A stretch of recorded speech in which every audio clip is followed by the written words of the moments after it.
Wow, Republican governor finally does what he says he's going to do. Let's go ahead and talk about it.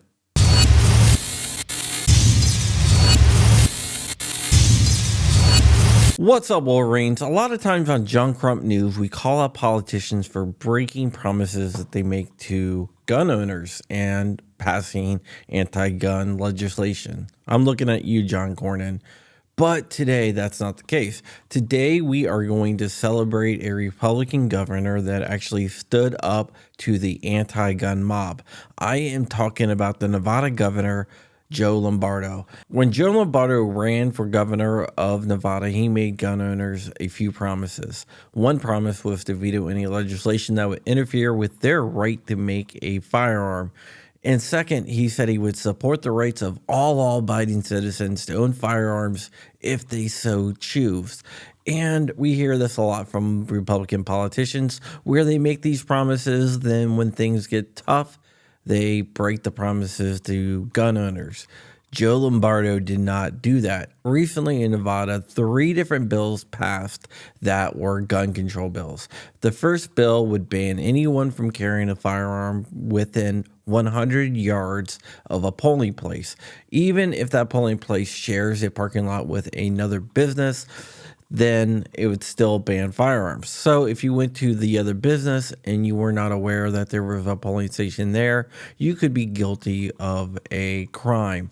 A second bill would automatically ban people from owning firearms for 10 years if they were convicted of any hate crime. Now, I'm not going to downplay the heinousness of certain hate crimes, but we got to admit that there's a huge difference between murdering someone because of their race and some kid doing graffiti on the side of a wall.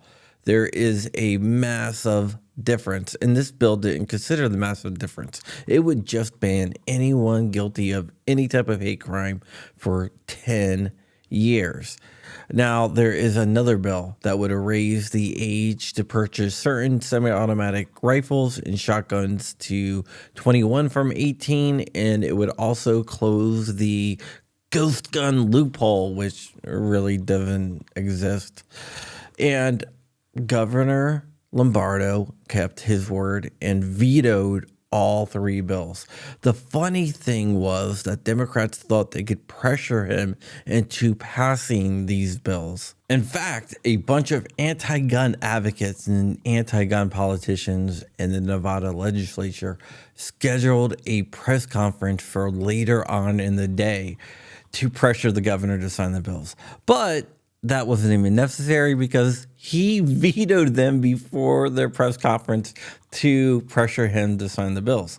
So I believe in confrontational politics. In confrontational politics, you have 2 different things that you need to do. One is spank politicians, even if they're on your side, if they do anti-gun stuff. For example, the Trump bump stock ban. Trump banned bump stocks. I called him out on that. He ordered the ATF to ban bump stocks, but it still originated for him. He also called for red flag laws. I called Trump out on that. Nikki Fried in Florida, I do not like at all. She is the agricultural secretary in Florida that controls concealed carry permits. But I did praise her when she sued the federal government over the prohibition of firearms for people that use marijuana. So there's that. So you got to look at their actions. You got to praise them, even if you don't like them, if they do something good. And you got to spank them, even if you do like them, if they do something bad. We have to get rid of this access-based politics crap. Access-based politics is when you protect the guys that are on your side, even if they screw up, because you don't want to lose access to these guys, which doesn't work. And that's how you get stuff like the Hughes Amendment in 1986. You get the Brady bill. You get the Parkland bill. That's how you get that crap. In fact, Wilt Stimson, who was the guy that authored the Parkland bill, was the keynote speaker at a Friends of Another Gun Group's ceremony.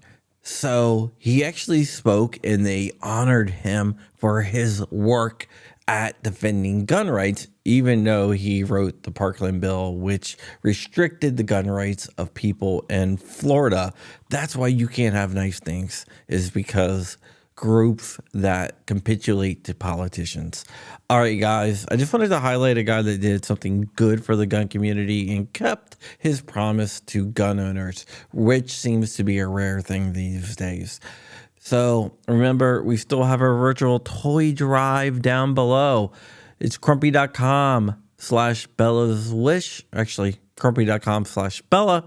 But you can also read my article that I wrote on today's story down below as well. If you like what I do here, like, comment, and subscribe. It helps amplify my voice, and I would be much appreciative of that. With that said, stay vigilant, stay free, keeping the fight. I am out of here. Wolverine's mother.